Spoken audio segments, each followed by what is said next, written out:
Be warned, this video will contain spoilers. Star Trek: Strange New Worlds Season 3 Episode 3 throws us right into one of its most intense and emotionally layered adventures yet. If you thought this show couldn't surprise you any more than it already has, this episode proves that it's just getting warmed up. Because nothing says Strange New Worlds quite like Klingons, zombies, and a twisted medical mission that digs into the character's deepest emotional baggage. Right out of the gate, we're pulled into an urgent and personal mission that puts Captain Pike and Dr. M'Benga front and center. Their dynamic in this episode isn't just about chemistry, it's about history, trust, and a shared sense of duty. When Pike decides to personally accompany M'Benga to the planet Kenfree in a desperate attempt to save Batel, it isn't just a plot device. It's a direct reflection of how far Pike is willing to bend the rules for someone he loves, and how much faith he places in M'Benga's medical expertise. And it's that bond between them, seasoned with mutual respect and an undercurrent of weariness, that gives this episode its real weight.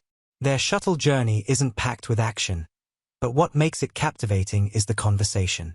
The subtle, reflective banter between Pike and M'Benga, talking about past missions, reliving old wounds and triumphs, paints a richer picture of their friendship than most shows manage with entire backstories. These quieter moments don't just add depth, they make the chaos that follows hit harder. Once they land on Kenfree, things spiral quickly. The planet feels abandoned, lifeless, until it absolutely isn't. Strange remains hint at something horrific, and then the horror cranks up when Klingons appear, followed by what can only be described as straight-up zombies. It's not often that Star Trek leans into full horror, but this episode does it with confidence, transforming Kenfree into a nightmare landscape. What makes this work is how grounded it feels. Pike and M'Benga aren't superheroes, just two men trying to survive an overwhelming situation while clinging to their core Starfleet principles.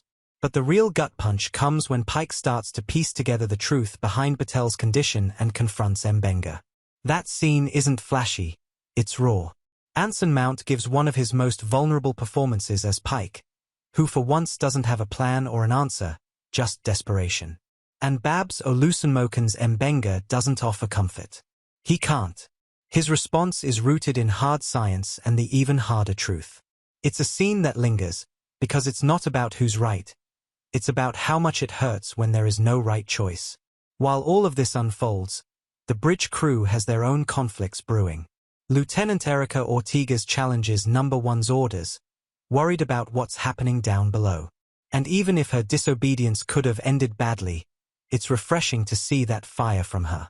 The show continues to give her more complexity, and it's great to see Una holding command with steady confidence.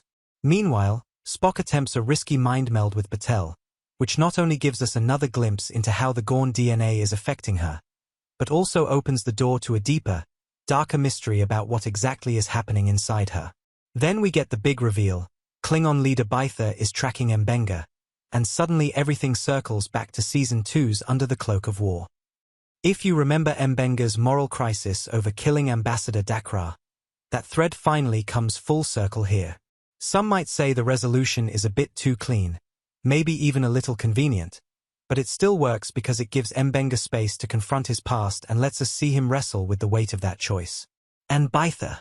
She's not on screen long, but she's unforgettable. Her presence adds tension and unpredictability, exactly what the episode needed. So what did you think of Pike and M'Benga teaming up for this horror sci-fi mission? Do you think the show handled the Gorn twist and M'Benga's past well? Drop your thoughts in the comments. I want to hear your take on whether this episode nailed its emotional payoff, or if it left you with more questions than answers.